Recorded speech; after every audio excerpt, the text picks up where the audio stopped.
Salut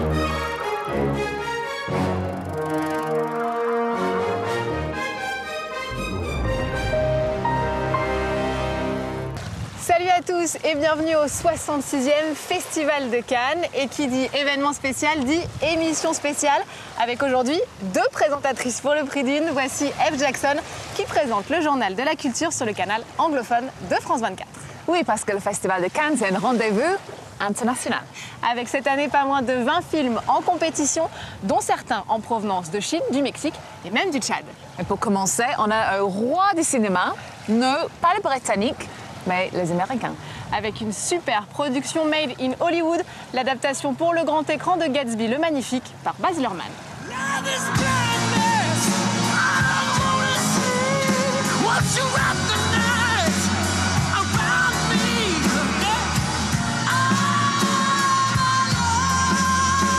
What kind of a row are you trying to cause in my house? Gatsby est l'un des films les plus attendus cette année. Voici ce qu'en pensent nos critiques.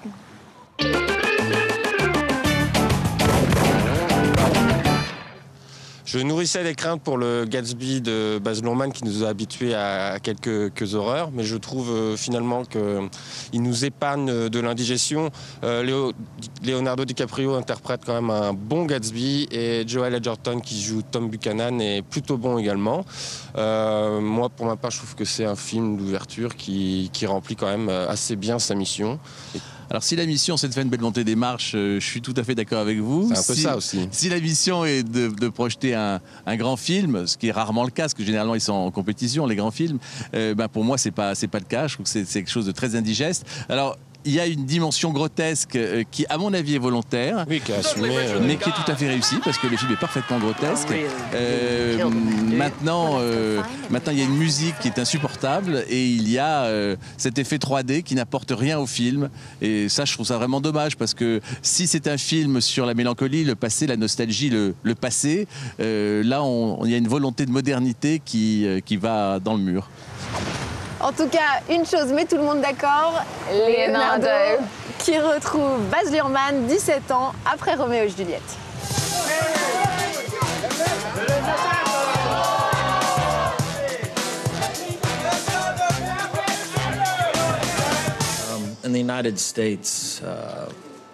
Aux États-Unis, Gatsby le Magnifique est un grand classique. Tous les collégiens l'ont lu. Jeune, je me rappelle avoir plutôt bien aimé le roman.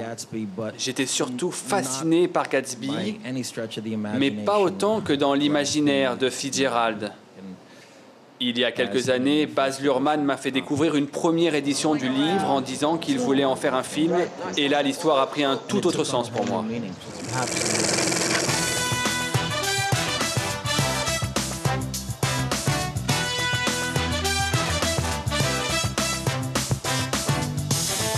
Avec Gatsby en film d'ouverture, le Festival de Cannes nous promet une 66e édition très glamour. Mais tu n'es pas que paillettes et yachts et le croisette. Et oui, nous faisons partie des quelques 4000 journalistes à venir couvrir le Festival de Cannes chaque année. Êtes-vous prêts pour l'envers du décor? On vous emmène en coulisses. Aller chercher son accréditation, arpenter la croisette de long en large, s'adapter aux conditions, interviewer les fans, voilà le quotidien du festivalier. Heureusement, France 24 est installée en plein cœur de l'action. C'est ici que travaille l'équipe envoyée spécialement à Cannes pour la rédaction, et ici que nous écrivons nos émissions, le tout entre 2 projections. Et c'est ce badge qui va nous permettre d'aller voir les 20 films en lice pour la fameuse Palme d'Or. Et pour l'aide de partager une jury présidée par le réalisateur le plus célèbre au monde, Steven Spielberg. La première fois qu'il est allé à Cannes, c'était en 1982, avec E.T., considéré à l'époque comme un petit film d'auteur. 31 ans plus tard, Steven Spielberg, adoubé et respecté de tous, revient comme président du jury. Depuis une vingtaine d'années, quand même, on a eu du beau monde, hein, même chez les Américains, Clint Eastwood, Coppola, Scorsese, Tarantino, Sean Penn. Donc, quelqu'un manquait à l'appel, c'était lui. Avec plus de 30 longs métrages à son actif, il peut se vanter d'avoir réalisé certains des plus immenses succès du cinéma américain, comme Les Dents de la Mer, qui l'a révélé au grand public en 1975, la trilogie Indiana Jones dans les années 80 ou encore Jurassic Park en 1993. Parce qu'il est à la fois l'inventeur des blockbusters, des succès qui en ont appelé d'autres et des succès qui ont inventé une manière d'exploiter les films avec les produits dérivés, une façon aussi de s'adresser au jeune public, aux teenagers, chose qu'il a compensée par une autre partie de son œuvre, plus personnelle, avec des films plus difficiles, plus délicats. Des films comme La liste de Schindler sur l'Holocauste ou Munich, qui retrace la mission ultra secrète du Mossad contre une organisation palestinienne. Le génie garde les pieds sur terre. En 2002, il retourne sur les bancs de l'université pour passer le diplôme de cinéma qu'il n'avait jamais obtenu du temps où il était étudiant. Cette année, à 66 ans et pour la 66e édition du festival, pas de béret de jeune diplômé, mais une casquette de président cette fois. Retour au glamour, ingrédient clé du festival. Et en parlant d'ingrédients, chaque année, des repas toujours plus incroyables sont concoctés pour les stars. Et Kat Nicholson a rencontré le chef étoilé derrière ces festins.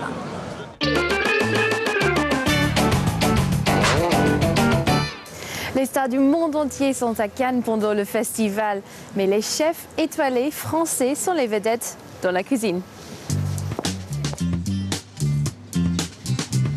Anne-Sophie Pic a 3 étoiles Michelin, Bruno Auger 2. Ensemble, ils ont imaginé un dîner 5 étoiles. Et pour cause. Parmi les invités, il y a Steven Spielberg et le président du festival, Gilles Jacob. On voulait apporter une cuisine pleine de fraîcheur avec des produits qui sont de saison comme le petit pois et en même temps apporter un clin d'œil plein sud parce qu'on est quand même sur la Riviera et puis un dessert au chocolat pour Monsieur Jacob parce qu'il aime bien le chocolat. 3 jours de préparation et les chefs sont prêts à faire goûter leur création aux 650 invités. Mais d'abord, une petite dégustation pour quelques journalistes chanceux. Pour Anne-Sophie Pic, le cinéma et la cuisine sont deux joyaux de la culture française. C'est ce côté unique qui qualifie d'ailleurs chaque cuisine dans le monde, comme chaque cinéma aussi, parce qu'on ne peut pas dire un tel est mieux qu'un autre, mais c'est ce qui est important en cuisine de garder, cette authenticité de goût, de culture, d'histoire. Par contre, vivre avec son présent, quoi.